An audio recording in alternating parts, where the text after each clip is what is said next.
15 अगस्त को प्रधानमंत्री देश की माँ और बेटियों को नमन कर रहे थे।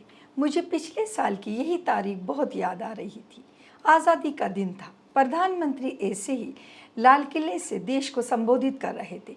नारी शक्ति और महिलाओं के अधिकारों की बातें हो रही थी। दूसरी ओर उनके गृह राज्य गुजरात में हत्यारों और बलात्कारियों को आज़ाद किया जा रहा था। इस आज़ादी ने बिल्किस ही नहीं, इस देश के 20 करोड़ मुसलमानों के 20 साल पुराने जख्मों को फिर से ताज़ा कर दिया, जो मुख्यमंत्री मोदी के गुजरात ने उन्हें दिए थे। मुसलमान ही क्यों, करोड़ों हिंदुओं और दूसरे धर्म के लोगों को भी गुजरात सरकार के इस फैसले से गहरा सदमा लगा, जिनकी इंसानियत पिछले 10 सालों में भाजपा सरकार के शासनकाल में परोसे जा रहे धर्मांधता के जहर के बावजूद अभी भी जिंदा है। बिल्किस, मैं तुमसे बहुत दर्द, बेबसी और गुस्से के साथ ये कहना चाहती हूँ कि तुम अकेली नहीं हो जिसके साथ ऐसा जुल्म हुआ है, और जुल्म करने वालों के प्रति डबल इंजन सरकारों का रुख नरम रहा है। यहाँ ईसाई महिलाओं पर की गई हैवानियत के वीडियो वायरल होते हैं। दलित बेटी को आधी रात को पेट्रोल छिड़क कर जला दिया जाता है। नाबालिग लड़की से बलात्कार करने वाला विधायक सत्ता का सुख भोगता रहता है। महिला पहलवानों का शारीरिक शोषण करने वाला सांसद अकड़ के संसद में बैठता है। 8 साल की मासूम बच्ची के साथ बलात्कार और हत्या के आरोपियों के समर्थन में सरकार के मंत्री रैली करते हैं, और साध्वियों के साथ बलात्कार करने वाले ढोंगी बाबा के दरबार में नेता, मंत्री और अधिकारी नतमस्तक होते हैं। यही नहीं, हमारे देश की महिला और बाल विकास मंत्री स्मृति ईरानी भी इन अपराधियों के खिलाफ एक शब्द नहीं बोलती। विपक्ष ने जब उन्हें मणिपुर के मुद्दे पर घेरा तो वो संसद में चीखने चिल्लाने लगी, दूसरों की गलतियां बताकर अपने और अपनी पार्टी के गुनाह छिपाने लगी। कहने लगी कि हिम्मत हो तो दूसरे राज्यों के बारे में बोलकर दिखाओ। स्मृति जी, किसी भी पार्टी की सरकार हो वो बलात्कार नहीं करवाती, लेकिन राज्य और केंद्र सरकारों को बलात्कारियों के खिलाफ खड़े दिखना चाहिए, उनके साथ नहीं। पर आपकी डबल इंजन की सरकारें ऐसा करती दिख नहीं रही। मैं आपको 7 ऐसी घटनाएं बताना चाहती हूँ जिनके बारे में सुनकर अगर आपका ज़मीर जिंदा है तो आपका खून खोलने लगेगा, सोया हुआ है तो जाग जाएगा, और अगर ज़मीर मर चुका है तो आप ये वीडियो ना देखें, क्योंकि सिर्फ वक्त ही बर्बाद होगा। सबसे पहले मैं बिल्किस बानो से शुरू करती हूँ। उनके साथ सामूहिक बलात्कार और परिवार के सदस्यों की हत्या के 11 आरोपियों को गुजरात सरकार की सिफारिश पर रिहा कर दिया जाता है। यही नहीं, रिहा होने पर फूल मालाएं पहनाकर और मिठाई खिलाकर उनका स्वागत किया जाता है। भाजपा के विधायक और सांसद उनके साथ मंच साझा करते हैं। जब सरकार के इस फैसले के खिलाफ विरोध प्रदर्शन होता है तो प्रदर्शनकारियों पर ही निशाना साधा जाने लगता है। मध्य प्रदेश के गृह मंत्री नरोत्तम मिश्रा देश के सबसे सम्मानित कलाकारों शबाना आजमी, जावेद अख्तर और नसरुद्दीन शाह पर टुकड़े टुकड़े गैंग के एजेंट और स्लीपर सेल होने का आरोप लगाते हैं। ये सिर्फ बलात्कारियों के समर्थन में ही नहीं खड़े होते, बल्कि जो बलात्कारियों के खिलाफ खड़ा होता है उस पर भी बेबुनियाद आरोप लगाते हैं। केंद्रीय मंत्री प्रहलाद जोशी कहते हैं, जब सरकार ने ये निर्णय लिया है तो मुझे इसमें कुछ भी गलत नहीं लगता। वहीं गोधरा के भाजपा विधायक CK राहुल दोषियों में से कुछ के संस्कारी ब्राह्मण होने की बात कहते हैं। उत्तर प्रदेश के उन्नाव से भाजपा विधायक कुलदीप सिंह सेंगर पर बलात्कार का केस दर्ज कराने के लिए नाबालिग लड़की और उसके परिवार को 1 साल संघर्ष करना पड़ा। 8 अप्रैल 2018 को पीड़िता ने मुख्यमंत्री आवास के सामने खुद को आग लगाने की कोशिश की। पुलिस कस्टडी में उसके पिता की बेरहमी से पिटाई की गई, जिसका आरोप सेंगर के भाई और उसके साथियों पर लगा। लहूलुहान और बेबस बाप का वीडियो सोशल मीडिया पर वायरल हो गया। गहरे जख्मों ने उस लाचार को मौत के हवाले कर दिया, लेकिन फिर भी सेंगर भाजपा में बना रहा। 2019 में जब पीड़ित लड़की के वाहन को एक तेज रफ्तार से आ रहे ट्रक ने टक्कर मारी, जिसमें उसके परिवार की 2 महिलाओं की जान चली गई, लड़की और उसके वकील गंभीर रूप से घायल हो गए, तब भाजपा पर चारों ओर से दबाव बढ़ने लगा और सेंगर को 15 महीने बाद पार्टी से निष्कासित किया गया। इससे पहले इन्हें अपने बलात्कारी और हत्यारे विधायक से कोई समस्या नहीं थी। 2020 में उत्तर प्रदेश के हाथरस में 19 साल की एक हंसती खेलती जिंदगी को लाश बना दिया गया। फिर रात को 2:30 बजे पेट्रोल छिड़क कर जला दिया गया। सुबह होते होते वहां राख का एक ढेर था। 19 साल की दलित लड़की ने मृत्युपूर्ण मजिस्ट्रेट को दिए बयान में 4 उच्च जाति के आरोपियों के नाम लिए थे। हाथरस से बीजेपी के पूर्व विधायक राजवीर सिंह ने अपने घर पर आरोपियों के पक्ष में मीटिंग बुलाई। उन्होंने कहा बलात्कार हुआ ही नहीं और सीबीआई जांच की मांग की। बजरंग दल, आरएसएस, करणी सेना, राष्ट्रीय स्वर्ण संगठन, क्षत्रिय महासभा जैसे संगठनों ने भी आरोपियों का समर्थन किया।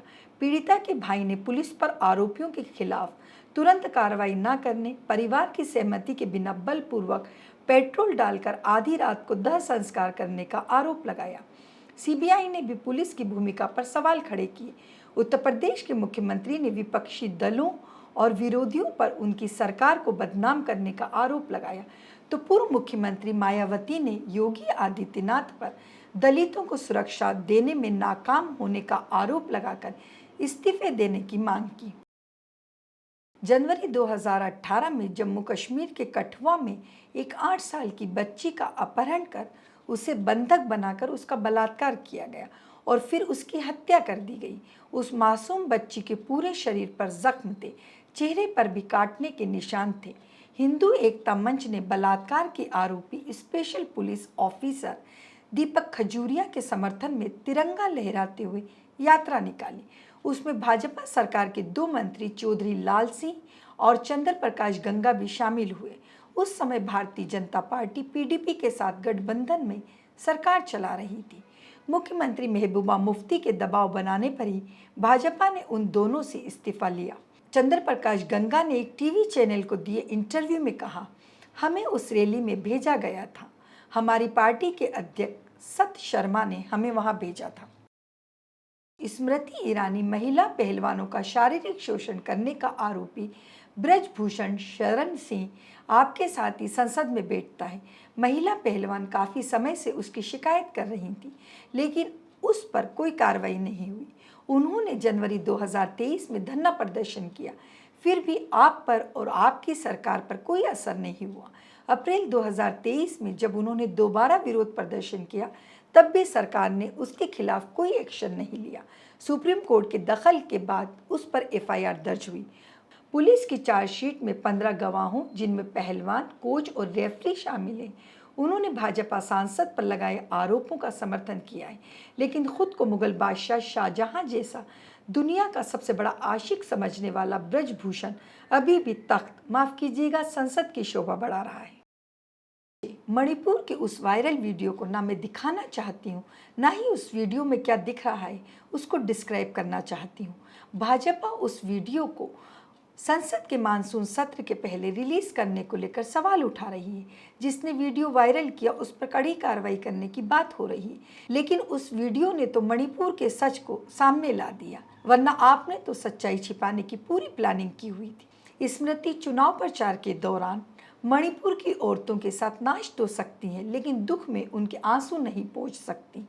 वो सिर्फ महिला और बाल विकास मंत्री के तौर पर ही नहीं, एक औरत और एक इंसान के रूप में भी नाकाम रही हैं। स्क्रीन पर दिख रहा आदमी डेरा सच्चा सौदा का गुरमीत राम रहीम है, जो 2 साध्वियों से बलात्कार और 2 हत्याओं में सजा याफ्ता है। अभी ये 7वीं बार पैरोल पर बाहर है। हरियाणा सरकार के मंत्री समेत सांसद और कई भाजपा नेता राम रहीम के दरबार में हाजिरी लगा चुके हैं। पिछली बार जब ये पैरोल पर छूटा था, तब इसने उत्तर प्रदेश के बागपत से 5 घंटे ऑनलाइन सत्संग किया था, जिसमें भाजपा के कई विधायक और सांसद भी जुड़े थे। पैरोल पर बाहर आने पर ये बर्थडे भी सेलिब्रेट करता है, तलवार से केक काटता है, अपनी म्यूजिक एल्बम रिलीज करता है। वहीं पार्किंसन जैसी गंभीर बीमारी से जूझ रहे 83 साल के फादर स्टेन स्वामी को जेल में पानी पीने के लिए स्ट्रॉ सीपर के लिए भी संघर्ष करना पड़ता है। विश्व की कौन सी पार्टी और कौन सा समाज ऐसे गुंडों, हत्यारों और बलात्कारियों के साथ खड़ा होता है? दूसरी पार्टी के भी कुछ नेता ऐसी घटिया हरकतें करते और बेहुदा बयान देते रहते हैं, लेकिन जिस तरह से भारतीय जनता पार्टी और कट्टरपंथी संगठन इनका बचाव करते हैं वैसा कोई और नहीं करता।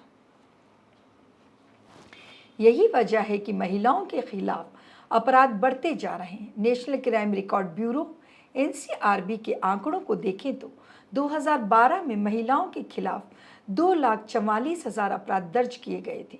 2021 में ये आंकड़ा बढ़कर 4,28,000 हो गया है। भाजपा के सत्ता में आने के बाद महिलाओं के प्रति अपराधों में 42.96% की बढ़ोतरी हुई है। 2013 में जब नरेंद्र मोदी प्रधानमंत्री बनने के सपने बुन रहे थे, तब उन्होंने दिल्ली में एक चुनावी सभा में कहा था, जब वोट देने जाओ तो निर्भया को याद रखना। उन्होंने ये अपील तब की थी जब ना तो तत्कालीन प्रधानमंत्री मनमोहन सिंह और मुख्यमंत्री शीला दीक्षित के परिवार या पार्टी का कोई व्यक्ति निर्भया के साथ हुई दरिंदगी में शामिल था, न ही केंद्र और राज्य सरकार ने अपराधियों पर कार्रवाई करने और पीड़िता को इंसाफ दिलाने में कोई ढिलाई बरती थी। प्रधानमंत्री मोदी का लाल किले से ये आखिरी संबोधन था। अगले साल मई में चुनाव हुए। 15 अगस्त 2024 को भारत का प्रधानमंत्री फिर लाल किले से देश को संबोधित करेगा। ये तो भविष्य के गर्भ में छिपा है कि वो नरेंद्र मोदी होंगे, राहुल गांधी या कोई और।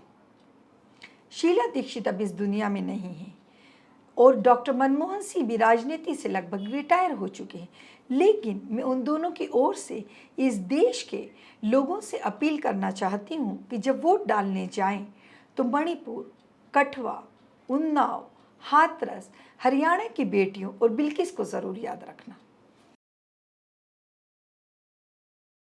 आज मैं बलात्कारियों, उनके समर्थकों और हर उस मर्द से एक सवाल पूछना चाहती हूँ जो औरत को एक मुकम्मल इंसान नहीं सिर्फ जिस्म समझते हैं।